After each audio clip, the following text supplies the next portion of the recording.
Welcome to the Till Books Do Us Part podcast. I'm Justin. And I'm Jackie. Join us each week as we, a husband and wife duo, deep dive and discuss your favorite books.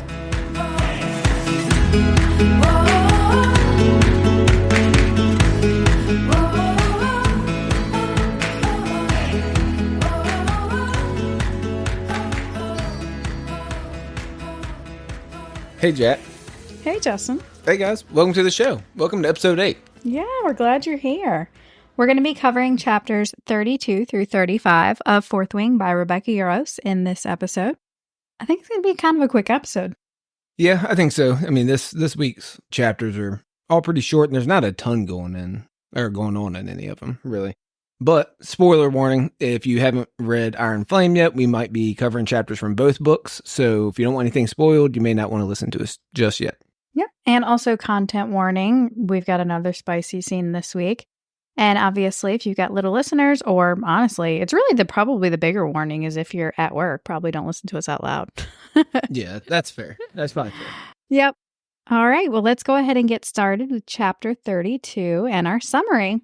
So Violet makes her way across the parapet in a skirt to get to Xaden and realizes along the way that she has most definitely fallen in love with him. Before she even makes it to him, he's already on his feet and angry that she's putting her life at risk. However, Violet wastes no time and tells Xaden that she's decided she's ready to risk her heart and that she knows that he wants her too.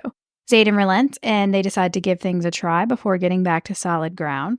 Violet tells Xaden to take her to his room, and it doesn't take long before they're both naked. Violet is brave once again by telling Xaden she has fallen in love with him. They're in the process of chasing Violet's 5th orgasm. God damn. When Garrick knocks on the door and says the entire quadrant has been called into an emergency formation. Okay. All right. Yeah. Wow. 5 orgasms. Good for you. Good for both of you. You know? Good for y'all. So I think the first thing we're going to do is start with the addendum at the top of the chapter. Yep, so it is from the Treaty of Eratia and says, quote, "As for the 107 innocents, the children of the executed officers, they now carry what shall be known as the Rebellion Relic, transferred by the dragon who carried out the king's justice. And to show the mercy of our great king, they will all be conscripted into the prestigious Riders' Quadrant at Vazgaev, so they may prove their loyalty to our kingdom with their service or with their death."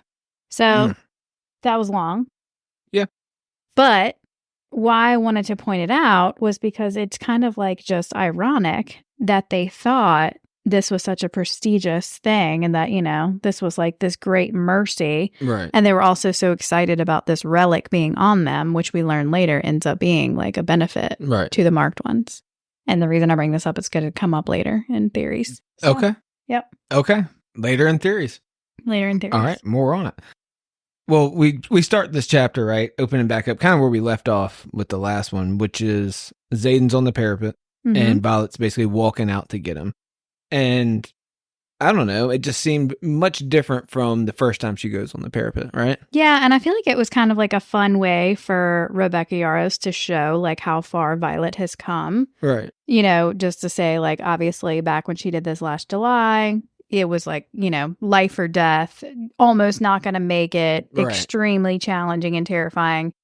And now she's like kind of skipping across it in a skirt. Yeah, now it's no big deal, really. You know what I mean? In comparison now. Yeah, so I feel like that was kind of a way to like show us how far we've come. Yep. So in the note that I took, the big part of it was that she really admits to herself for the first time that she's in love with him. You know, and it's kind of like, obviously, you know, it's no big deal, but yeah, at least she recognizes it now. Yeah, and I mean, I feel like Violet, you know, this situation in general kind of makes me cringe when I go back and do a reread because she's saying stuff like, everything I learn about him only makes me tumble harder and faster, like just says, I just know who he is at his core and like all this stuff. And obviously there's so much that she doesn't know. So it kind of just makes you like, ugh. But I also wanted to ask you, did you feel like this was fast in this situation? And I feel like we kind of talked about it the other day. As far as like falling in love? Yeah. No. So it's been roughly 9 months, I guess, give or take. And, you know, you go through periods where they don't talk much. I think there's a part we just read, I don't know, last week before, where, it skips maybe 6 weeks or something like that. And they don't talk much during that period. But I think then at this point I think they were still training together every day because they made a point of like mentioning that he had canceled a couple training sessions once. But definitely prior to that, like the first several months of the school year, they were not interacting much. Yeah, I don't know. They still are seeing each other every day, linked now mentally, bond, all that stuff. Yeah, I mean, maybe, but to me, I don't think it seems crazy, no. And the only part is that, yes, they've also been around each other that long, but have only recently started seeing each other not as enemies, I mean, that's more of, I guess, the thing. Maybe. I don't know. Zayden's POV, he's basically in love with her the whole time and admits that to himself early on. True. That's true. That's a good point. Violet doesn't admit it to herself, but I mean, it's been pretty obvious for a while. Yeah. Well, when, he was out there and he was giving her a hard time and said, his shadows would break his fall. Yeah. Like, that's those shadows. Dude, what can they not do? They're such an awesome signet. But then also you would have to be quick enough in the process of falling to, bring them, conjure them. I don't know, man. He seems pretty quick at it. I could not be trusted with that shit. I could not be trusted with that. There's no way. Because he's like, I could break my fall. And I'm like, I mean, if it could break my fall, can it carry me? Can I like scale buildings and shit? I'm going straight Spider-Man. Yeah. I'm going to do some fun shit. That's true. That's a good point. Yeah. I don't know. Anyway, that's what made me think of Spider-Man. So also, I noticed it as I was reading. Mm-hmm. And I think we started it last week. You're going to be the death of me. Did we start that last week? Well, I counted them all up. Like, I went and did a search. Okay, that's right. You said it was 4 times. Yeah. Well, 2 of them were last week, right? I think so. And then right at the beginning of this chapter, you're seriously going to be the death of me. Mm-hmm. All right, so that's 3. So they're very close together. Yeah, I mean, it's foreshadowing. Foreshadowing. Zayden's dead, y'all. Zayden's dead. If it's foreshadowing, that's scary. I hope it's not. I don't want that either. But there's a lot of people that think that Zayden's going to be dead by the end of the 3rd book. And it's not crazy because Rebecca Yarros keeps coming out saying shit like, I kill people, I'll kill everybody, and you're like, well, fuck, I guess you could do it. That would be tough, though. I don't think she will. I don't want that to happen, but I wouldn't be surprised either. I think that it would be tough to keep people if you do something that big. But, yeah, speaking of doing something big, though, Violet, she's bold as hell. Mm-hmm. Because she just comes out and she's like telling him how she feels. But then also she says, I know you want me. Yeah, good for her. I know you want me. I love that confidence. Hell it's just crazy. But like, again, she's saying things like he thinks she won't like who he is behind those walls. And she kind of doesn't like who he is behind those walls.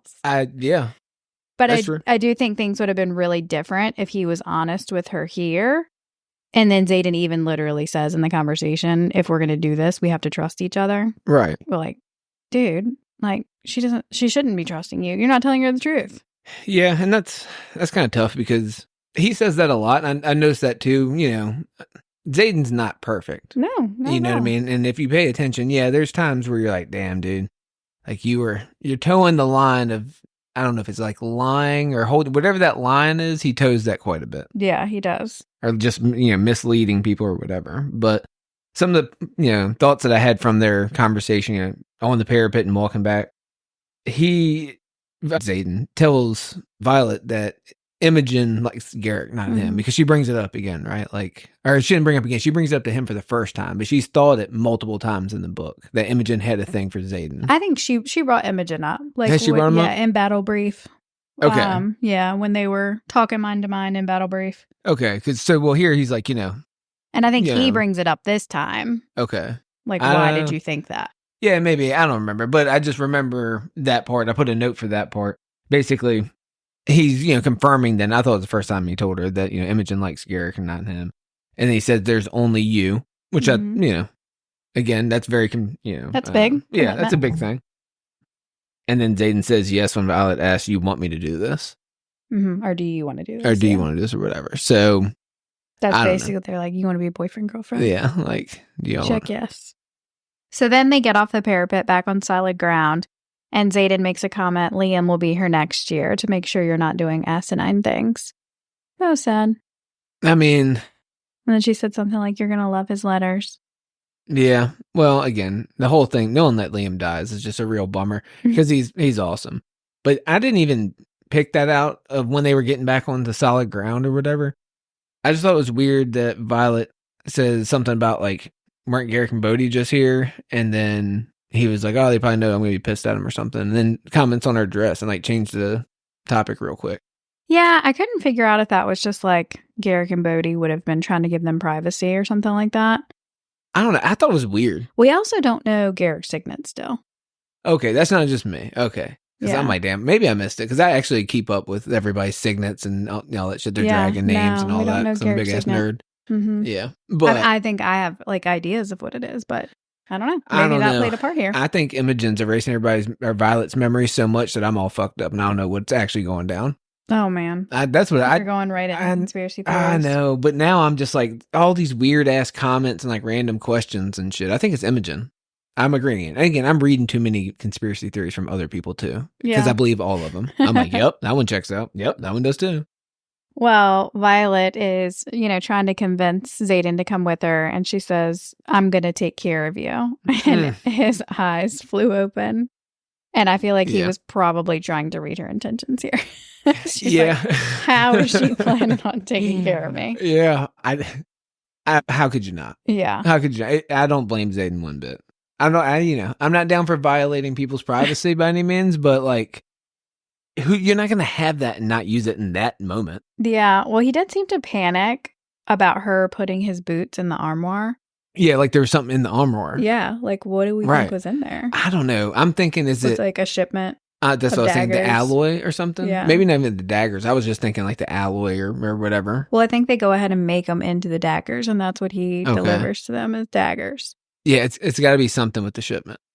Well, then Violet straight up tells him she's in love with him. Like, she just doesn't give a F. She's like, go big or go home. Yeah, again, I love her confidence. She doesn't give a fuck. She's like, you know what? If you love me, this is your time. If not, fuck off. Yeah. Well, and she doesn't care if he feels the same. Yep, I agree. She doesn't. So then we move on to the big part of the chapter, right? There's definitely more of a romantic lead up to the sex, more so than the first time. First time was like lust filled. Yeah. This one's more like I agree.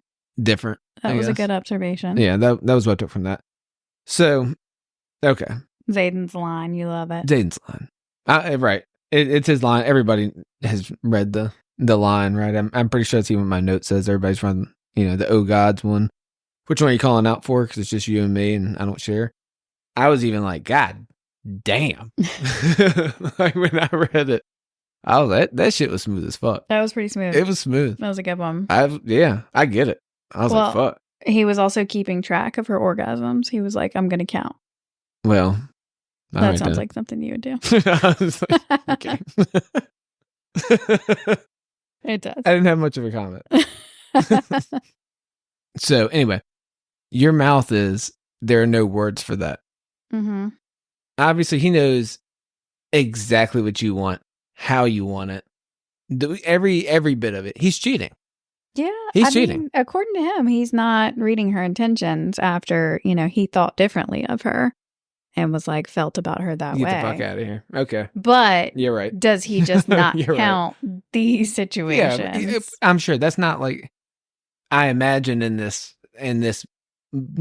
story, it's not always as easy as making like a yes and no decision. You know what I mean? Like sometimes it's a gray area. Sure. I would take this as one of those gray areas where he might not recognize he's doing it, but there's no fucking way you don't like, it's not going to happen. You would do it. I would do it. Like, yeah, absolutely. He also tells her her hair is how she can win an argument. Yeah. And you knew, like, right when he said that was going to come up again at another time. Yeah. I mean, again, that was just like a way. He was basically like, oh, I don't want you to know this, but here's the information. Yeah. I know the move. Yeah. Yeah, we know the move. Oh, that's funny. Yeah. So Xaden also tells Violet that he thinks of his relic as a gift now, and as they're having sex. Mm-hmm. And I was like, okay, but like, what are we talking about relics for? We're trying to get it in. Talking about relics and shit. Got tattoos. Well, I mean, she said it's like the fifth time, so they're just chatting at this point. Well, she starts to question, it's like gift or whatever. Like, and then, why does he think it's a gift? Right. And then Garrick interrupts them saying that they're under attack. Yep. And that never gets answered, right? Not anytime soon. Well, the reason no, not by her. Right. Like he doesn't tell her. Right. That's what I'm saying. Like she forgets about that, I guess. Well, yeah. Because, I guess we find out in the chapters that for next week. I think that's when he has to tell her. Yeah. After she meets the Griffin Rider. Yeah. Or Flyers or whatever. Yeah. Yeah. Okay. You're right. All Yep, right. That was it. Again, there's not a whole lot going on in that chapter. No, it's not. No, they were pretty quick. Yep. So, and that was kind of the thing is we decided to break it up this way because, the chapters next week are going to be so heavy. We didn't feel like we could do necessarily all 8 of them together. Right. Yep. But these are definitely some quick ones. Yep. So, another quick chapter 33. Let's get our summary. Violet and Xaden rush to get dressed, and Xaden puts his flight jacket on her because he hates the idea of her being cold.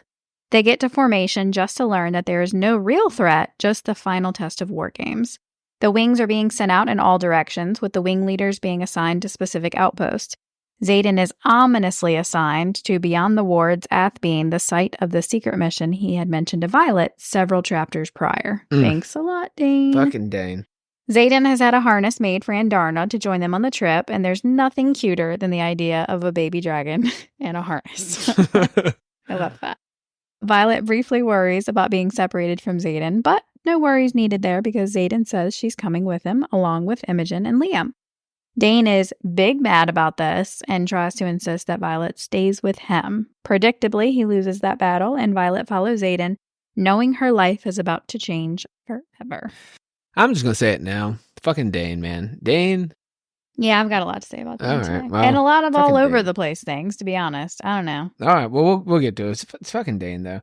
So, again, I mentioned it like a couple minutes ago, but first thing in the chapter, Xaden and Violet are getting ready to leave the room. Yeah, I have to get interrupted. Mm-hmm. And he says, wanting you will be the death of me. That's like 4 times in 6 chapters. Yeah. So it might have been 4 times the whole time in Fourth Wing, but all 4 of them are in a very, very short period of time. Yeah, which that's is true. odd. It is. It's like it's either redundant writing, which is unlikely, or it's major foreshadowing. Right. And I think it's more foreshadowing. Yeah.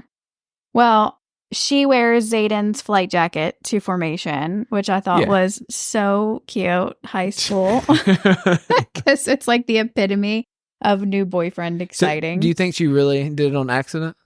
Well, it wasn't necessarily. She didn't technically do it. He gave it to her. But no, absolutely. You think like she noticed? Or, oh, yeah.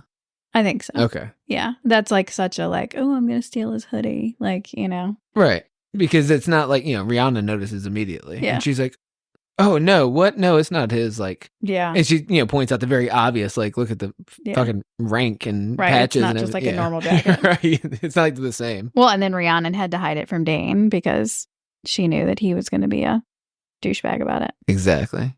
Good use of douchebag. Fuck you, Dane. Anywho, so they kind of alluded to the fact that Liam had been with someone that night. Who do we think that was? You think it was Jasenia? I'd like to think it was Jasenia. Yeah. He laid on some smooth ass sign language. Yeah, but then poor Jasenia later, like she doesn't, actively get to grieve or, they don't show her feelings about that. Well, that's know. true. It's fucked up. So Dane's dad, right, he ends up handing out orders to each wing, but when he gets to Fourth Wing, Violet says that he glances our direction, no doubt looking for Dane. Mm-hmm. And something about the way his smile slips for a heartbeat makes, basically her hair rise on the back of her neck. And that was after he looked at Xaden. Right. Yeah. All right. So, I don't know, man. The whole thing is weird, right? So, Colonel Atos, Dane's dad, comes down, so Dane Dane goes to his dad and is like, this is the information, or Dane's dad comes to Dane and they're like, go get information. Like, did they specifically go for the Athbean thing? Well, that's what we talked about before. They, I don't know if it was specifically that they were looking for Athbean because in Iron Flame, it's, I think Varys was telling him, focus on this word. Right. So that would make sense. And it wouldn't make sense that he was just randomly filtering through her memories for anything that just had to do with Xaden, because then he would have come across all the things. Right, but that's, okay. And we don't feel like he knows about them prior to this. Yeah, I don't know. It's a whole. I go back and forth on what I think Dane knows a lot, because there's sometimes you're like, he's got to know about this, and there's other times you don't. But either way, so they end up finding out that Fourth Wing's going to be at Athbean, right? Mhm. And it's beyond the wards, which I'm like, why the fuck how would this not raise questions if we're sending students beyond the wards? Yeah. And it makes sense. And I actually have this as a point for the next chapter, but I'll go ahead and talk about it now. Okay. Where they were talking about Resin, like the trading post, which is right by Athbean, having changed hands, like ownership basically, between Navarre and Pormil 11 times. Yeah, so it's obviously battling back and forth. Like that it's like one of the, biggest areas of contention. It makes no sense. I've got a whole section in theories about the Athbean nonsense, and I don't have answers necessarily, but more questions than anything. More questions. I put quite a bit of questions this week too, because I feel like I have more questions to talk about than I necessarily do stuff in the chapters. Yeah, I mean, I have theories about it, but they're kind of wild. So anyway, either way, so Heaton gets excited, right? They're figuring out they're going to Athbean. It's beyond the wards, which. It's weird, but it's where Zayden's flown his secretive missions, right? So that should clue you in something's going on. And Heaton gets all excited and it's like, we're going to pretend more. Imogen says, yeah, I think we are, quietly. Like, she obviously knows what's happening, right? Like, and she says that Liam is unusually tense. So my first thought when I read that was, all the marked ones immediately recognize something's wrong. Yeah, they seem to. And I don't still fully understand why, because then they obviously get there, and it's empty and they seem surprised by that. It's like, I'm wondering, what were they expecting? Yeah, I don't know, but it seemed like they were expecting They seemed to know something was up. And I don't know but they didn't know what. Right, like, we're being sent to Athbean. It's definitely war games. I don't know. They immediately all act like they're recognized. So I don't know. I just thought that was weird. So I'm glad you feel the same way that I do. Yeah, I did. Cool. I also thought that this whole section, when they come back to the flight field and they said that all the dragons are in formation and there's like mage lights overhead that's almost like just lighting everything up in the dark. Very cool. That's going to be a cool scene for the show. Oh, yeah. Yep. I agree. Yeah. Like, very probably difficult visually to create. You're going to have a ton of I'm not a CGI graphics person, but I feel like that would be a difficult one to create. That's going to be very cool, though. But really cool. I agree. That anytime that Violet's wielding lightning or storms or whatever, that's going to be sick. Yeah. The shadows thing could be really cool. And there's so much. And that's the thing. Like, I'm really excited about the show. I know it's going to disappoint me in some ways. Yeah, sure. For sure. Yeah. But I feel like regardless, even when I am disappointed by, a TV or movie representation of a book, I'm still excited to see how they do it. You know what I mean? Yeah. Like, it's still taking pieces of your imagination and, creating them in real life. Yeah. I don't know. It's also ruthless to me that they decided to do this, a final thing of War Games, the night, or the morning after / night of still, the night of a party that they made them come to. Right. They said there's this mandatory reunification day party that you must attend. Right. And then also when you're still drunk, like, people are literally still throwing up from drinking. that shit's on purpose. In this formation. Yeah. They're like, got him. Look at that motherfucker drinking over there. Yeah. Just crushing those drinks. He's going to feel like shit tomorrow. They already know. They must. Like, it's wild. It's really thunderstorming. It is thunderstorming. It's ass off. It is. Well, Violet says that Liam is going to be a shoo-in for squad leader next year. And I can already tell I'm going to cry again when Liam dies. Like, this will be the 4th time I read this book. And honestly, I did not cry the first time. I think I was more shocked. And I was just like, oh my gosh. And kind of just like rushed through the last, 20, 30, however many pages of that book. But the second time I did. And it's also because you know Liam and you love Liam and you're like, I don't want to have this happen to him again. So I've, read it and listened to it. And I have not cried either time. Not that I am beyond that. However, I tell you what, my eyes watered up like a motherfucker. That audio version, Yeah, it was dude, holy shit! You better be glad I was driving down the road, because if I didn't have my steering wheel to clench my nails into, that's probably the only reason I didn't just full on just cry. That's so funny. Yeah. So that makes me so excited for you. You got to experience this with the book. I know. That fucking graphic audio though, that shit, like, yeah, it's rough. I mean, not bad. Again, it's good. Just it's rough. I mean, it's just so interesting though. We'll talk about it. Okay, then. Anywho, so Taryn tells Andarna to hide and take cover if they take enemy fire. I don't feel like Taryn would refer to fire from the other cadets' dragons as enemy fire. Like, I feel like Taryn knows what's up, and he's like, hey, if we come across some wyvern fire. I would believe that. So there's normally riders at Athbean. Mm-hmm. Wouldn't Taryn know if those dragons were leaving Athbean? You definitely think he would know, at least as when they got approached there, right. Got close to there, maybe. I'd see. I took it as enemy also, because I felt like Taryn would know those dragons would have been like, dragons are going to communicate, right? We know they have their own Empyrean, right? Like, I don't know. I think it was also enemy, as in bad, like wyvern. So also, Xaden gets this like thing made or whatever, a harness for Andarna, and she acts like, oh my god, he's such a sweetheart for doing that. Which I'm not saying that Xaden doesn't do very sweet things, right? He left her flowers, morning after they hooked up the first time. But he definitely didn't make it because he's a sweetheart. He definitely made it because she's a weapon and he knows they might need her.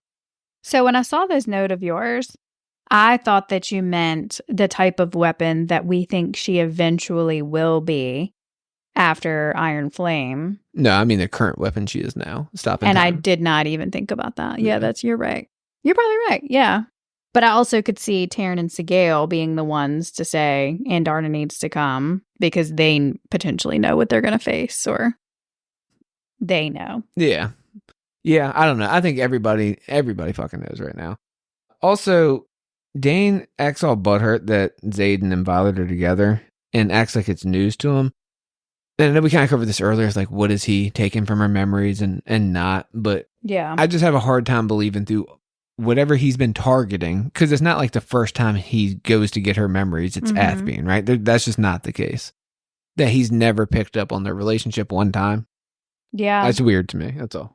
Well, it does kind of leave the door open for his redemption arc, because it's like, obviously he wasn't violating her memories as much as you think that he was, I guess. But yeah. I don't know. Dane's so complicated. Yeah. Well, like, you almost like a tiny part of you feels bad for him here, because like, no, I don't. He's having his heart broken, essentially. Yeah, I mean, that's sad. I agree with that, yeah. And like, he does genuinely feel the way that he feels, in that he still hates Xaden and, has the same reasons to hate him as Violet does. And Violet would still hate Xaden if she wasn't attracted to him.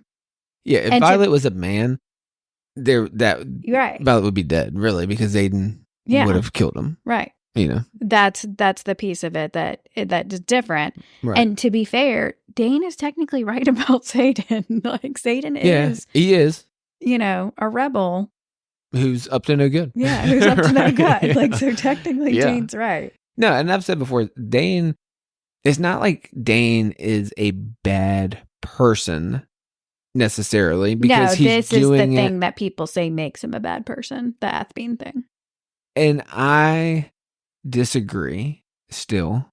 So Dane is under the belief, as most people, that this group of people tried to get their citizens murdered, killed. It'd be like an uprising right now in America where one group tries to murder the other group, right? Like, that would be unacceptable. Right. But literally, your next note here. I know.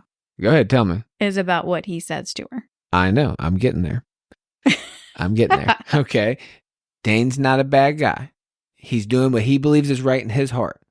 Then military comes out. Dane can't break a rule. He believes in the rules. He believes morally that's what he has to do. Then his dad and whoever the fuck else comes down. They're like, hey, Dane, we need this memory. Go do it. He does it and he sees what's going on. And now he's like, oh my God, they are in cahoots.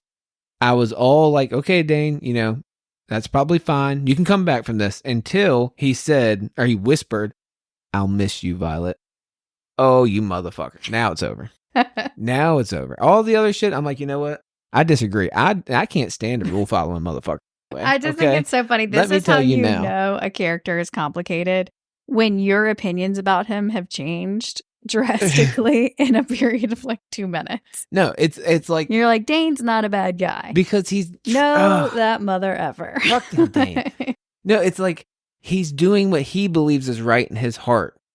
Before the I'll miss you, Violet thing. Even before Athme and all the other shit, he's trying to do what he believes is right in his heart. And even though I disagree with them, I can like, okay, I see it. But like the whispers, I'll miss you, Violet, you like, oh, you sick motherfucker. Yeah. And then that's where you because you think that he's willing to let her die, that he knows that she's walking into a trap. He is sending her to die, right? He in his mind, she is dead. He is sending her to death. And he says, I'll miss you. You can't claim you love her or any of that shit. Yeah. You would not, no. See, I struggle with this because I don't think he knew that for sure. I do think he knew she was going to get caught up in some shit. Yeah. But he doesn't know about the venom, Well, so maybe he thinks that she was just being sent there for them to set up to find Xaden and whatever he's up to. Right. I do feel like it's also surprising to me, though, if Xaden and all the other marked ones clearly knew something was up, why did he want Violet to go with him? I guess to keep her safe, because he says, you're safer with me or whatever. Like he's multiple times said the safest places with him. Yeah. Which, and I guess doesn't seem like to be the case here. Well, fuck, if he's worried about dying, then it doesn't matter either way. Yeah. He's going to die. I don't know. Well, then Violet at the end says the two men are walking away, like the two men in her life are walking away, and given the one she's chosen to follow, her life will change forever. Very true. It is very true. Yes. It does change forever. Like her whole world is about to explode. Yeah. All right. I think it's time for chapter 34 summary. All right. You got us, Jack? I got it. All right. So Xaden's War Games crew flies beyond the wards and stops outside of Athbane. Liam checks in on Violet and seems worried about what she has gotten herself into with Xaden. She and Xaden are having a moment against some boulders when a pair of Griffin flyers show up. Violet is ready to fight, except for some reason, no one else seems alarmed. Xaden physically restrains her and passes her off to Liam to do the same, but Taryn puts a quick stop to that. Xaden walks up to the flyers and to everyone's shock says, "You're late." Short chapter. It is a short chapter, but an important one, right? This is, Violet kind of starts to find out the truth. Yeah, well, and this is where the excerpt at the top had said that Ressin has changed hands no less than 11 times. Very dangerous place to send students. Right, yeah. It also said in that excerpt that the first Griffin attack happened in 1 AU. Yep.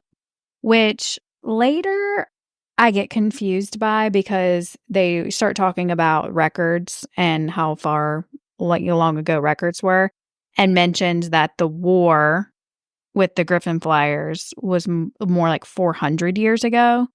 Yep. Which would have been 200 AU. So the first, and we do get into it, but that's the oldest text that they have. Right. But that text could still be referring to historical documents, right? They might not have the 400 years ago around the time that the war kicked off. Yeah, but I think it also says that there was still other attacks. I don't remember. I don't think so. We'd have to go back and look at it, which we can, but I was pretty sure that the text from the first 200 years is lost, but the text from after that could still be like referencing historical documents. I don't know. Good point. I don't know. I didn't think of it. Good point. I'll tell you what I did think of. Taryn's comment. He says, without the wards, magic is wilder here. Mm-hmm. Okay, what do you mean magic is wilder here? Well, he says that it's harder for dragons to communicate. Okay. I thought that was interesting. Yep. Is that it? That's the wildness? I don't know. Okay. And I know. I was just wondering. Yeah. I was just thinking out loud, maybe. I guess that's magic is wilder here. I was like, okay, well, he can't be talking about just venom. Like, I mean, them bitches is wild. But I don't know. Do you have more power outside the ward? Do the wards contain the rider's power to a degree also? And if they got outside the wards, the riders also become more powerful? Like their signets are more powerful? I wonder. That's I kind of don't my know. mind. That's what I'm thinking. Thinking out Doesn't loud. necessarily seem to be the case, but yeah, I don't know. Okay, no. Violet said she noticed that the nearby grass was trampled, so that they're not the first riot to land there. Right. Which could very well be just the people that are stationed at Athbean, but I feel like that would have been a little bit alarming. Yeah, I mean, for sure. I take that as, they got the summons or whatever. They got orders, get up out of Athbean now. Yeah. And they just called their dragons from wherever their dragons were perching or whatever. That's what dragons do, perch, right? I don't know. Hang. Like a bat. They hang upside. They Could you hang imagine upside a fucking dragon hanging upside down? Goodness Oh my gracious. gosh. That would be no. awesome, though. I don't think they hang upside down like All that. right. Well, yeah. Well, Damn, that thunder's loud as a bitch. it is.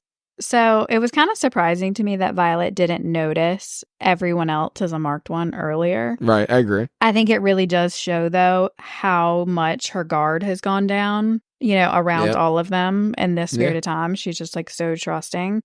And does that also indicate that Xaden was possibly planning on telling her something? Because he had to have brought her on this trip for a reason. They were Yeah. going to do a supply drop. Mm-hmm. He brought her on this trip with all these marked ones. He knew some shit was going to go down. Was he planning to tell her? I think that's definitely possible. I think, he was very hell-bent on having her with him, which I took as just to keep her safe and thinking that the safest place was with her, or with him, I mean. But yeah, no, it makes sense. I could see that. Yeah, explain it first. This is what's coming. We're going to do supply. This is why. This is the truth. I could see that. It's also hoping for the best for Xaden. You know what I mean? Right. We don't have the chance to know because kind of like she'll point out, That's true. you don't have that chance. Yeah. So I thought the dragons knew what was up though. Right. So she says that, from the general agitation of the riot, I wonder if it's something they all feel, the wrongness in the air that has the hairs on the back of my neck standing on end. And I'm like, all right, so the dragons obviously don't know exactly, or else they would tell their riders, right? Like, Well, this is I what's think going it on. goes to what you were just saying a few minutes ago. Like, with the whole magic as well, they said that they couldn't communicate as well, but they should normally still be able to communicate somewhat. And they would have been able to hear the dragons that were stationed there or communicate with them. The dragons that were stationed there were told not to communicate with these riders' dragons also. Yeah, I feel like the dragons would have still been suspicious of like, why are none of the dragons there communicating with us? Yeah, no, I agree. Yeah, it's just weird. So, because, obviously it shows the dragons know something's up, but they don't know exactly what. So it's weird because you would think the dragons that were stationed there with the riders, there would be a link between them and Terran and these other ones. I don't know. The whole thing's weird. Right. Well, Liam says Violet is in over her head with Xaden because he knows his priorities. Yep. And I think he probably has like major concerns that Xaden is getting involved with her without telling her the truth. I think he's so. like, yeah, you're effing up here, bro. Yeah, I think so. There's a couple times that, and I should have kept track of all of it. But you think all these things as you're reading through, like, oh, I wish I would have kept track of this. The amount of times that Violet's made a comment about like Xaden's relationship or whatever, and Liam has like not a bad comment, but kind of a comment like this. Not necessarily supporting it. Yeah, I think Liam is conflicted in all the right ways. He is truly the best character because he agrees with Xaden, and he's also disagrees with it. He is the perfect character. He feels about Xaden how everybody feels about Xaden. He conflicted. Yeah. And that makes sense. Well, Xaden tells Violet, I've been yours longer than you could ever imagine. That shit's weird as fuck. I thought that was an interesting comment because he had already told her that he wanted her from the moment he saw her. So he's already said that to her. So now we're going longer than you can ever imagine. So longer than the first moment he saw her. Mm-hmm. That's what I think. Do know there are people who think he started to have interest in her just from hearing about her from Brennan. Because obviously Brennan would have talked about her. Brennan would have given him a heads up to look out for her or something like that. So you mean like he was starting to have like a romantic interest because he was attracted to the description or like, okay. I'm not saying I believe this. Okay. Yeah. That's, you don't know because again, remember a few chapters ago, she was saying something about Liam or about Brennan and Liam almost said, yeah, that sounds like Brennan, Right. It seems like they were very familiar with him. And I want more of that. I want to know more about like the backstory. And I think we will. Hopefully we get it. Because we only meet Brennan, what part of Iron Flame? Like we meet Brennan at the end of Fourth Wing, technically. That's right. And then in the beginning of Iron That's Flame. right. And Yeah. then more so in the second half. Yeah. Yeah. Damn, man. Yeah. I love doing this fucking reread. It is. It's the best. It's fun. So I have a little note here. Are you ready for this? It says, none of us are ready. Zayden is a venom already. And then I put a hyphen here, and I put more to come in theories. Oh, no. So guess what? We'll get to it in theories. I told you I had more questions and theories than anything. Yeah. But apparently a pretty definitive Zayden is already a venom. All right. More to come. More to come. So Griffin riders end up walking up as Zayden and Violet are kissing, right? So you're in this scene of like, I mean, Violet is just in love. Life is perfect. Everything's great. They're kissing. And then Griffin riders walk up. Yeah. And she starts to use her signet, right? And Zayden stops her, right? And then shit's about to really go down. Bodhi, Liam, Imogen, somebody else, they all land. Taryn and the other dragons, everybody. And nobody reacts the way she expects, right? Like nobody's grabbing weapons. Nothing's going on. And Zayden just says, you know, you got to trust me, right? And that's when Violet really realizes that, like, oh shit, this is all planned. This is all meant to be. Yeah. And I have so much to say about this, but just like this moment, like your heart breaks for Violet. Yeah, that sucks. Because it would be so crushing to have admitted to yourself and to him. Like she didn't just say to herself, she knows she's in love with him. She told him she was in love with him. Yep. Put herself out there and then realize that he's betrayed her this whole time. Yeah, and it's like, fuck. Because, you know, we know the truth. And again, I don't know, man. I get why she's upset and feels betrayed, for sure. But I'm also a dude. So I'm like, fuck, I don't know. I agree with Zayden all the way, too. I've got lots to say about it when we get to chapter 35. Okay, well, guess what? Unless you got anything else, it's time for chapter 35 summary. Chapter 35. All right. Violet, along with all of us, are reeling from the knowledge that Zayden seems to not only know these flyers, but is working with them. Her brain explodes even more when the flyer says that the Venom are about to attack the trading post, and no one thinks that girl is batshit crazy. Violet also learns that her dragons knew all about this and kept it a secret from her. Violet, being the speedy processor she is, quickly comes to terms with the Venom after a brief breakdown from Zayden, but she is still super pissed that he kept it from her. He insists it was to protect her and also to keep the secret protected from Dane. So now she insists Dane would have respected her boundaries. And we will literally revisit that statement in about 3 pages. The crew heads to the outpost only to find it is mysteriously empty. Zayden immediately realizes that this was no ordinary war games and quickly asks Violet if she had told Dane about Athbeen. Yep, here we are, 3 pages later. Violet with Dane clearly respecting those boundaries. A missive from Colonel Ados apparently says their mission is to survive if they can. Yeah, the Atos is like being little bitches at the end. I'll miss you, Violet. Yeah. Survive if you can. The Atos family is made up of bitch-made men. That's what I think. Oh, Lord. Yeah, that's right. Made up character in a book. You tell them. I'll tell you. So I think it's important, as I usually do, to read the deal at the top of the chapter. And this one is from Colonel Markham, which I think anytime you see his name, you need to read exactly what he says in more detail. That's true. I don't disagree with that at all. So it says, quote, in his last days of interrogation, Finn Ryerson lost touch with reality, railing against the kingdom of Navarre. He accused King Tory and all who came before him of a conspiracy so vast, so unspeakable, that it does not bear repeating by this historian. The execution was swift and merciful for a madman who cost untold lives. Keep the book open. We're going to have to read some quotes in this chapter when we get to them. Yeah. So, Finn Ryerson accuses King Tory and all who came before him. And we end up learning that somewhere in here. We'll get to it about the generations, right? Like one generation to do this, the next to do this. Yeah. And exactly how that played out with the timeline. But it's true. So Finn Ryerson knew the truth. Mm-hmm. We don't know the whole truth yet, but he knows the truth. Well, it was surprising that they would have even put this out there as far as like mentioning the conspiracy, because then people are going to naturally be curious. Like, oh, well, what was he accusing the king of? Right. And that would just kind of like bring that information to light. I'm surprised they didn't just say, no, he was crazy and Yeah, you give people the idea. he was trying to fight against us. Right. Yeah, they might not even had an idea, and now they're like, I don't know, that's an interesting theory. Mhm. Also, I like how it's called an unedited history. Mhm. Like, you couldn't have named it anything more Misleading. right. Like, what? Like, you know, you're even a douche in the name of your stuff. Yeah. Anyway, so I got something for you. So Griffin Riders, right? Flyers. Flyers. Mhm. Oof, I know, man, I do it sorry, all the dude. time. I know. What a dick. I even, the first 2 or 3 times taking my notes that I wrote Griffin Riders. I had to go back and change them to Flyers. I had to do it several times Oh, too. wow. That's crazy. So, Griffins are half eagle, half lion, right? Mm-hmm. I didn't know this. Did you know that's based on like a thing? Yeah.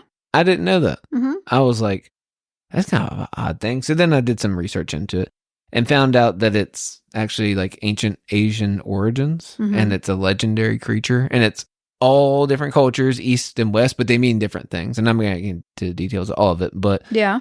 so in Egypt and Greece, they believed that there was a strong connection and this was a representative of gods and they used it in like rituals and ceremonies. Cool. And then other places associate with like death and rebirth.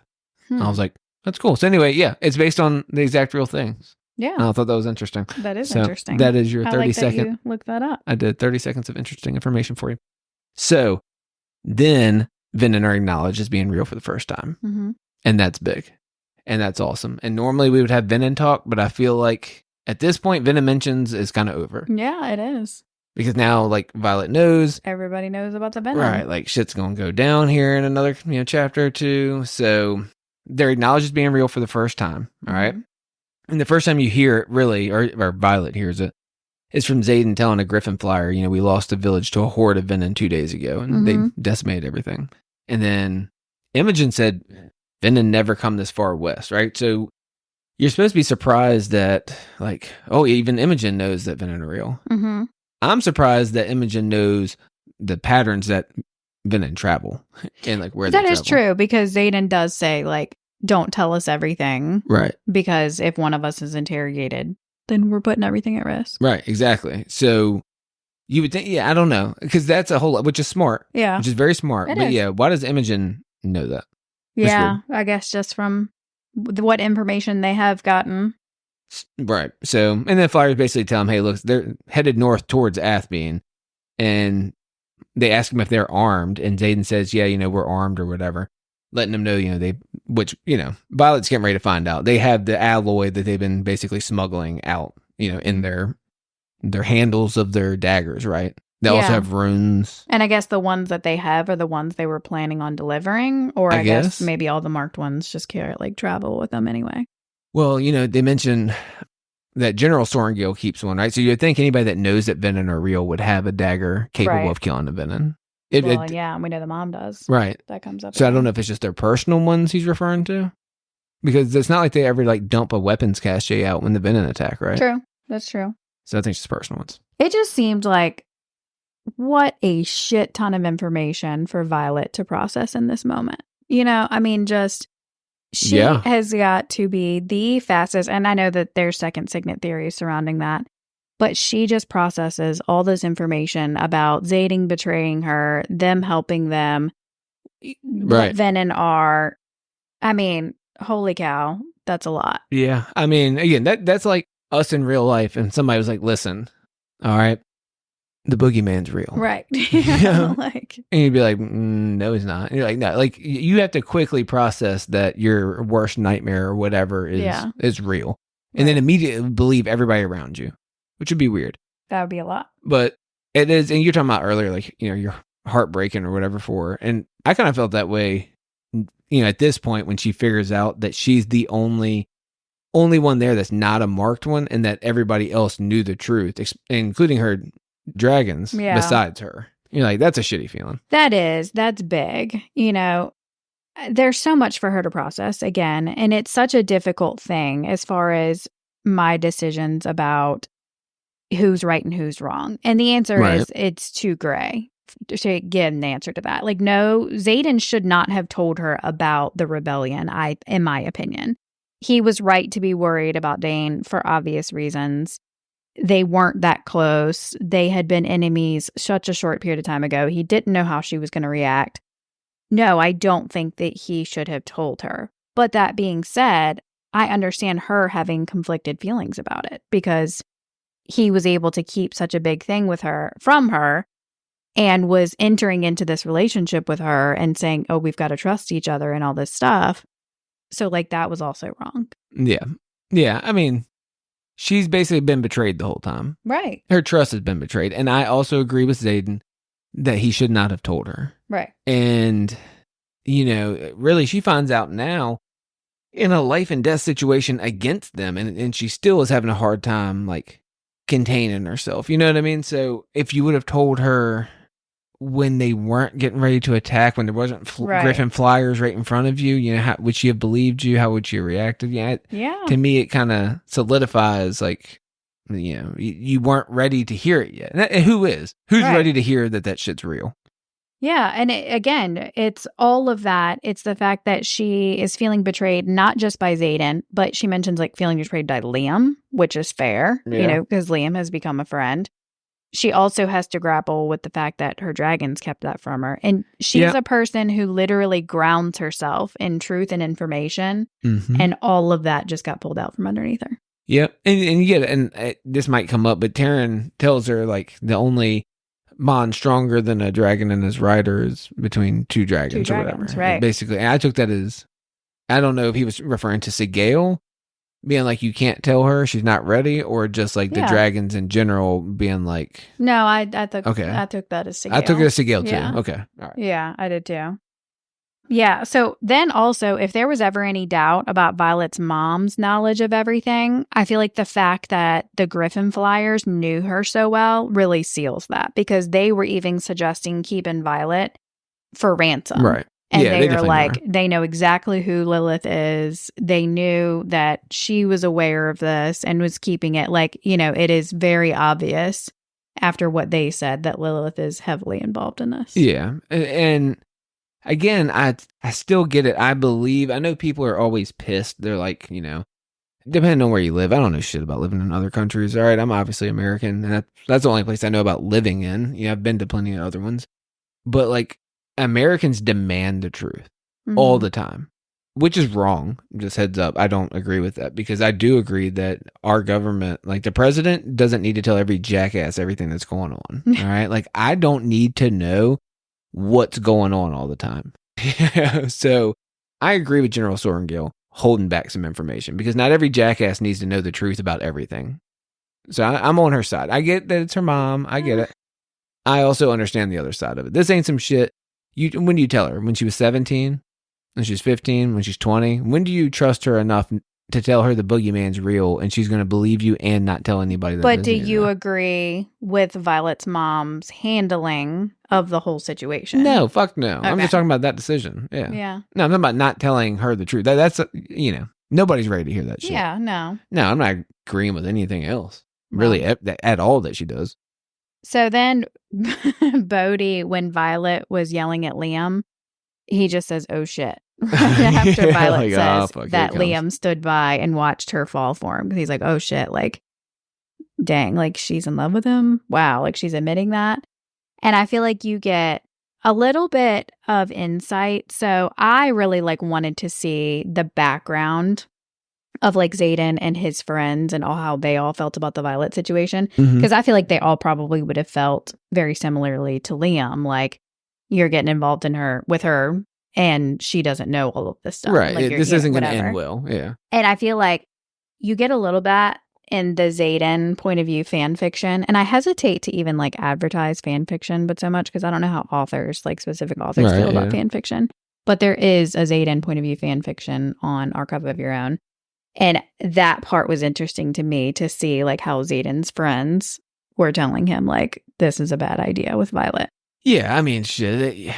Everybody can see that's a bad idea. You can't start a relationship and go to the point of where you're in love and it's based on lies and deception, which, spoiler alert, knowing this is going to blow up at some point. It's going to blow up again. Yeah. Because he's got a whole nother signal he ain't told you about. Yeah, true. It's going to get worse. It seems like that one blows over pretty fast. It does. Comparatively speaking. Yeah, it's not This one hangs nearly on as for a bad. while. So page 444 is just filled with like a way too much information. Like the whole thing is just one big ass note. And I'm not going to take notes on the whole thing, but I'm going to pick out one thing that I read from here, and I was like, this is the important one, right? And this is not groundbreaking. Everybody knows what this is too. But basically, Xaden is telling Violet about Venom, right? And what they do. And she keeps like, oh, it's fable, it's folklore, it's all this good stuff. And he's like, no, it's real. And he's telling her the whole deal, what's going on. And then he says, well, at least it's keeping with the folklore, right? What's the fable again? One brother bonded to Griffin, one to Dragon, and when the third grew jealous, he drew directly from the source, losing his soul and waging war on the other two. Mm-hmm. Okay. So we know it's 3 brothers that they're talking about. Is the one brother the main Venom still alive? Like, are these like ancient living people? That is a theory that some people have, that's who General Daramore is. That's kind of how, and again, I'm going to point this out. All right. Free shout out. You guys can have this one. All right. Game of Thrones. I don't know if you've ever heard of it, but big fan. Like that is all I can picture most of the time, because it's, it's somewhat of I'm not gonna say it's like similar, but like the concept is somewhat similar. So that's what I keep picturing is like Game of Thrones-esque, this old ass ancient fucking should be dead thing. Yeah. And that's, General Daramore potentially. So yeah, that was what I wanted to read. What I noticed from that part was that Violet really quickly remembers the letter from her dad, and she knows that she can trust what comes from her dad. And she even says at some point, like, he told me the only way he knew he could, which was through books. Yep. And I think that is really powerful. And I think that's part of what helped her process all of this so quickly is because she was like, okay, like my dad was trying to tell me this. It's all laid out in front of me. Her dad got to come to terms. Figured out the only way that she would take it or believe it or whatever. So, and Taryn tells her, I chose you for your intelligence and your courage. Don't let me down. Mm-hmm. And it's like kind of a shitty thing to say, to be honest with you. But I could see that. I didn't think it was bad. I think that should have been powerful to her too. Like, this is your dragon. He's telling you, I chose you because you're smart. You're like, this is the truth. And it's the truth. You just got to accept it. Yeah. And she almost flicks him off, which I thought was funny. That is funny. I feel like Taryn was trying to let her make her own decisions. And I think for several reasons. I think that he knows that she needs truth, and this situation just rocked her world. So he would know that she needs to work through this in order to come to terms with it, basically. I also think that he kind of wants her to prove to Xaden and everyone else that she's exactly who they thought she was. Right. Because again, like, these people need to trust her now if, she's going to continue to live, essentially, and then I also think that he knows who she is, and he knows that she's going to make the right choice. Yeah. And he's like, I don't even need to interject here. Yep. You're going to do it. You're going to figure it out. I chose you for the right reasons. I know you. Mm-hmm. They're going to know you. Like, it's, man, I can see that. And I like that. Yeah. Well, Xaden ends up telling her that the only thing that kills Venom is what powers the wards, right? Mm-hmm. And this is where like the whole alloy thing comes into play, and the hilted dagger and stuff. And he shows her his dagger that has the alloy embedded into the hilt. And it also has some runes, which could be used for whatever basic magic, right? Like lesser magic, I guess. Yeah. And she thought that it was the one from her mom's death. Right. And he's like, nah. But I think that was another one of those things where it's like, it's laid out right in front of her. Oh gosh, like my mom had one of these.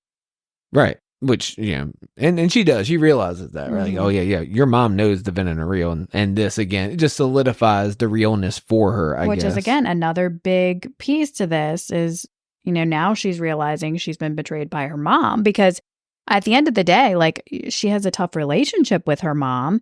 And she thinks that her mom is tough on her, but now she's like, oh no, like my mom is kind of a part of this terrible big cover up, right?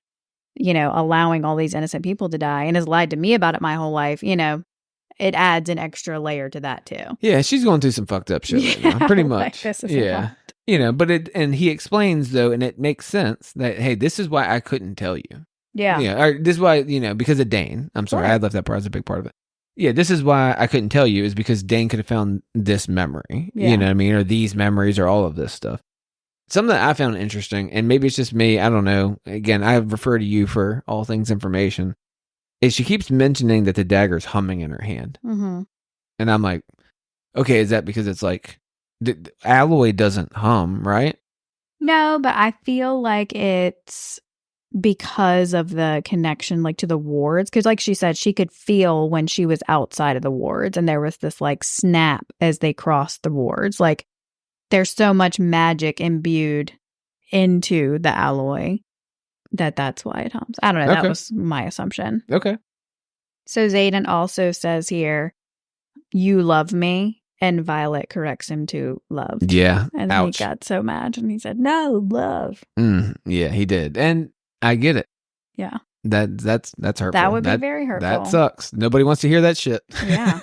I feel like that. Yeah. Even though he hasn't said that he loved her also. He though. has not, right. So I And think she even mentioned that, I don't know, maybe it was in this second sex scene or something. Like, she said something about telling him that she loves him, even doesn't care if he says it back or not. Yeah, it was. Well, then Taryn, I thought was interesting. He acknowledges here he feels like they made an error or mistake in not telling her. Yep. He said, and it's like one we won't make again. And I thought that was kind of interesting because obviously, you know, I feel like he feels like his loyalty first and foremost is to Sigale. But I think this was kind of his way of being like, no, like, I know who you are. I just watched how you processed all of that. You know, Right. Yep. We know we can trust you. Yeah. And again, it's it's easy after you see the reaction of somebody to be like, oh shit, I wish I would have done this. Right. You know, you've already seen the reaction. You're scared of the reaction, or you don't know what it's going to be. So you have to make that call. So Yeah. at least he says it was a mistake. He acknowledges it. That's the big thing. Yeah. So we talked about it a few minutes ago, but kind of like the timeline. Mm-hmm. So Violet realizes that the history was changed, right? And so the timeline that we have here is its unification was 600 years ago, okay? But they only have 400 years of text and tomes. Mm-hmm. And the only text that's older is from around the time that they fell into war with Poor Emil and its original scrolls from the time of unification. So it seems... So I don't understand that part, but... Yeah, that was the part that I found confusing too. But the first 200 years of history is basically gone. And it says... And this is what Taryn says. Taryn says it takes one generation to change the text, one generation to choose to teach it, the next grows it, and then the lie becomes history. Basically, if you think about it, if a generation is roughly 50 years... You know, that's 4 generations. That's 200 years. I think a generation is 50 years. I mean, I don't know how long's a generation. I feel more like 100 years. Is it? I don't know. That's a long fucking time. I don't know about that. Maybe. Nah, no fucking way. My math's right. It's got to be 100 years. Nah, 50. Okay. Okay. Good thing. We don't know. You guys get it. You get the fucking point. Yeah. Okay. There's probably like a very specific number for how There long a probably generation is. is, and we're just like, we don't know. Yeah, we don't feel like Googling that shit. We're going to go with 50. 50's for argument's sake. Okay. Okay. Well, yeah, I mean, overall, just from that in general, that is interesting where it's like, obviously, that lie could not have been hidden immediately, Right. but over the course of a few generations. And that's just wild to think. Yeah. And, you know, we talked about that before, how the implications this has on real life. And you're just thinking about what history we know of hundreds of years ago.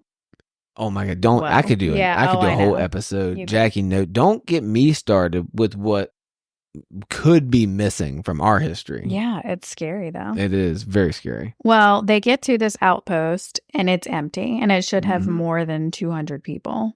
So Yep. that's a big deal. Yep. And she mentions like some wind gust or something whipping through the gates, and she kind of realizes and, just mentions it feels off. You can kind of picture it, the sound of what a normal place with hundreds of people sounds like. And then now you go there and it's empty. That would be creepy as shit. Yeah. And then Xaden seems to basically right away have an idea that Dane could be involved, and he starts asking Violet questions about like, did you tell him? And, has he touched your face and that kind of stuff. And I wonder... 100% right. It was, yeah. I just wonder if that was a result of something that Xaden had read from Dane, like intentions-wise. And he was like, I know that Dane is trying to find out information about me. So that's going to be his first thought because it was Dane's dad. It was the one that specifically sent them there. I'm just curious as like how Dane was like his number one Right. I think that it's because he gets there and he realizes this is a setup. And if we've been set up, I've been figured out. And the only fucking way I could have been figured out is Dane Atos. There's no True. other way other than Dane touching it. Because immediately he's like, did Dane touch your face like this? Mm-hmm. Like he knows exactly how and why. That's how I took it, at least. Yeah. Well, then they get that missive, and Xaden says that it says their mission is to survive if they can, which is not exactly what it says, technically. Zane's being technically dramatic here. Okay. Because we learned, obviously, the next chapter what it really says, and it says you can go to, Eltavane, I think is what it was called. Yeah. Mm-hmm. And, rejoin your wing and do war games from there, or you can choose to protect this city. Yeah. So for him to be like, it says survive if you can. Well, no, that's not exactly what it says, Xaden. No, it's not, but it's a quicker way of being like, we're fucked. Yeah. Basically. That's If they choose to stay. Which you have to, but you got to protect the city. Yeah. Well, I think he knows that that's immediately what his response is going to be. For sure. But I also feel like this whole situation basically solidifies exactly why Xaden could not have told Violet. 100%. And, that is the case. And I think she kind of knows that in this moment. And you also got to think about like how all of these other people would feel, knowing that they all probably were not on board with Xaden messing with Violet romantically. Yeah, that would have started a huge deal. Yeah. You have the trust built. Imagine how much it takes, how tight that bond and that trust has to be to keep this a secret for this long. And then Xaden's like, yeah, I'm attracted to Sorengale. Right. And they're like, the fuck? Yeah. Like that would be huge. Yeah, it would be. And, in this situation, they kind of all have somewhat of a right to be upset with her. Yeah, I agree. Like, I 100% agree. They all were like, you just fucking killed us, ruined everything we've been doing, working for, in the moment. That's how they're going to feel. Right. And obviously, she didn't do it on purpose. She didn't know, sure. But whatever. All right. So let's get into our questions and theory section because I feel like we have a lot. Actually, I only have one. Yeah, but it's a big one, and I feel like I have a lot. Okay. So I have one.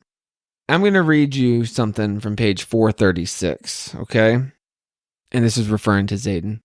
His eyes darken. I'm going to keep you, he promises, just like he did last night. Or was it this morning? You're mine, Violet. I lift my chin, only if you're mine. I've been yours for longer than you could ever imagine. He's a fucking Venom. Okay, so that it's more than just that.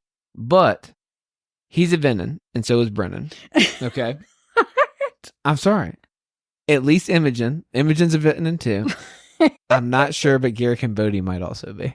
Oh my God. It is. His eyes, his darkening eyes are always mentioned, right? They're always talking about darkening. But they don't say anything about Venom's eyes being dark. They get red. Right. Only right shortly after they draw power from the ground. So the rest of the time they're dark, according to you. I mean, I don't know. Jacks were always glacial blue. I just think that's not dark. Nope. It's just very descriptive, very detailed. I think she just likes to describe eyes. Your signet is who you are at your core, right? Mm-hmm. Xaden's is fucking shadows. Like, that's dark as shit. All right? His eyes they're red at the end of Iron Flame. So you know that he's a Venom then, right? Because he just drew from the ground. But that doesn't mean that's when he turned Venom. That's just right after he used power from the ground. I think they're all Venom. I think I'm going to keep you. You're mine. Like, I think he is. Oh my God. And so is Brennan. And definitely Imogen, probably Garrick and Bodhi. That's it. I can't with you. Okay, that's my theory. Well, okay. Based off of page 436. I guess that somewhat leads into my theory. Okay, because that's my theory. The 3 siblings thing, some people theorize that Violet, Brennan, and Mira are like the new 3 siblings. Right. And I think it's just convenient. It was 3 brothers. They're 3 siblings. But as far as that fable goes, one is a dragon rider, one's a griffin rider. One's a Venom. And one is a Venom. So like all 3 of them already have dragons. Yeah, but it does. It's not 3 brothers again. It's 3 siblings. So it doesn't maybe have to follow the exact. And maybe it's more about their personalities, I guess. But it's like, okay, well then which one of them is the Venom? You clearly think Brennan. Well, I also feel like you've said Mira before too. Well, I think that Violet's a Venom. So you also think Violet's a Venom. I don't know. So you think that the 3 siblings I are don't now know. I got all lots Venom. of theories. Some of them may counter others. I don't know. Okay. I think they're all Venom, yes. All right. Next. So going back to that mention about the rebellion relics being put onto the marked ones, and they obviously were really proud of that. They're like, this is going to mark them as traitors, whatever. Yeah. What is the reason for that backfiring? Because it does. Like, obviously, those marks make it so that Melgren can't see the outcome of a battle when more than 3 of them are together, which is a benefit to them. All right. So the dragons gave them... It was Melgren's dragon. Melgren's dragon. That put it on them. It was Coda. Okay.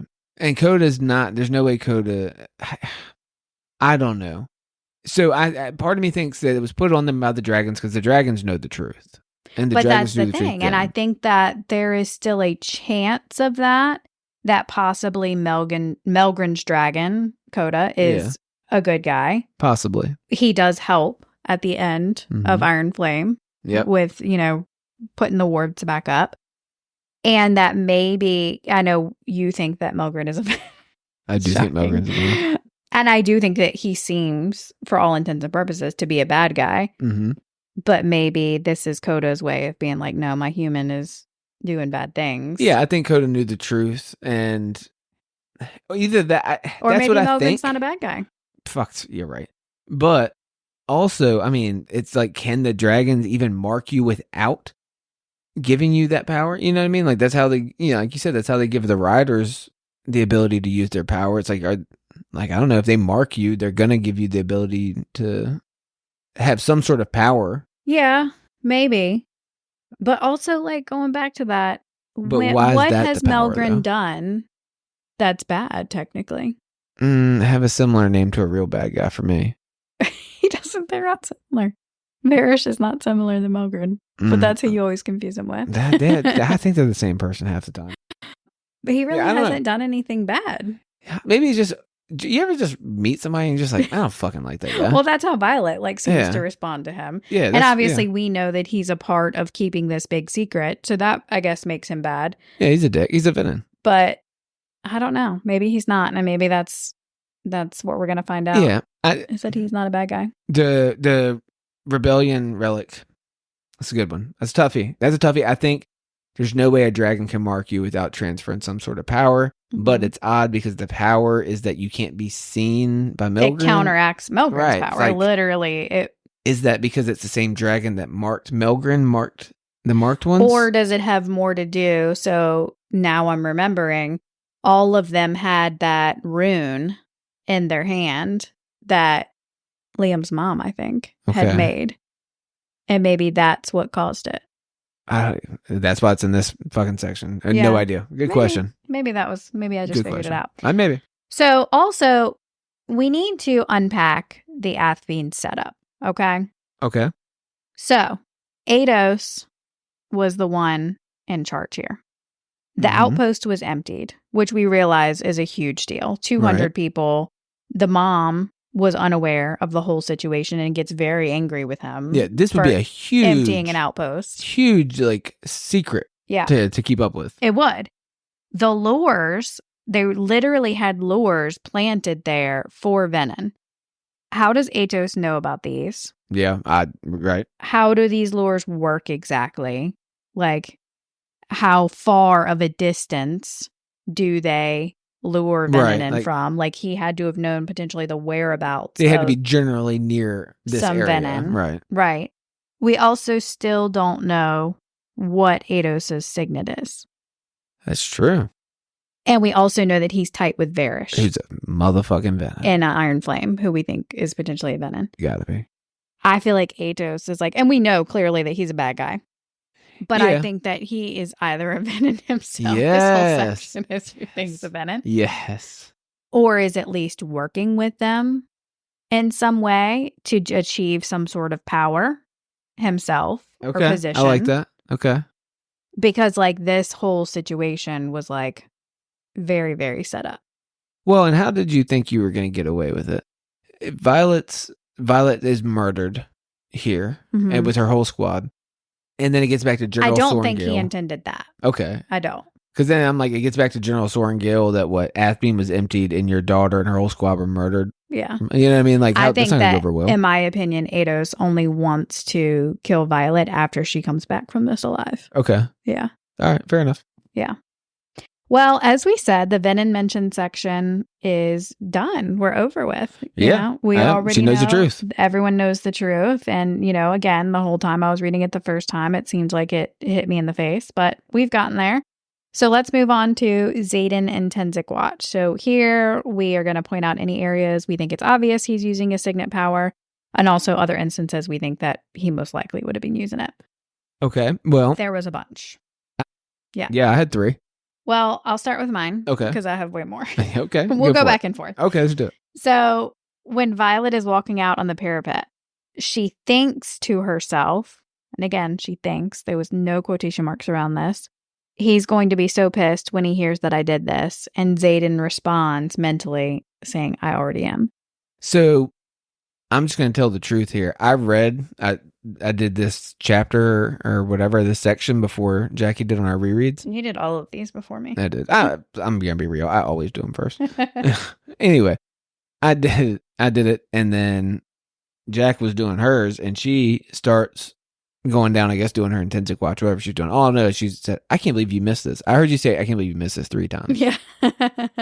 And you're right. Every time I showed it to I was you, like, you I don't were know how I like, missed that. I don't know how I missed Right. that. And I would say, and when you showed me this one, I was like, I don't know how the fuck I missed that Well, one. the very next one that I have. So they're having sex, and Violet says, I think I'm not going to. No, she thinks. She doesn't say. She thinks, I'm not going to survive this. I'm going to die in this bed. And Xaden responds, then I'm going to die with you.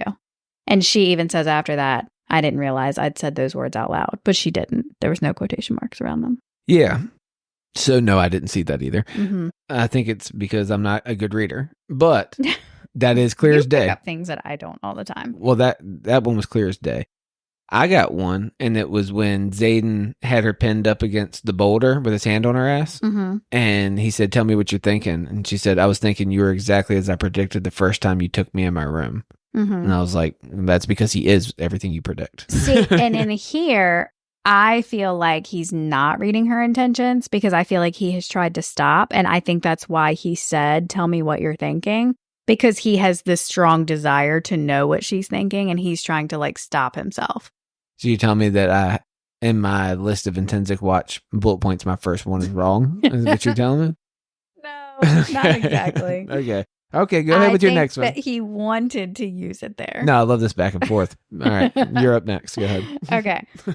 Well, and see, I even put Griffin Flyers, when they show up, he knows about them. They're like in the middle of kissing, right. And he freezes. And so he either heard from Sigale, where Sigale's like, dude, heads up, these people are here. Or he heard the Flyers' intentions when they walked up. I just thought he just heard them. Yeah, well, they did. I mean, there was no mention of a sound they made. Okay. All right. I got you. All right. They didn't talk I didn't pick up until on that. after he froze. Yeah, I didn't pick up on that one.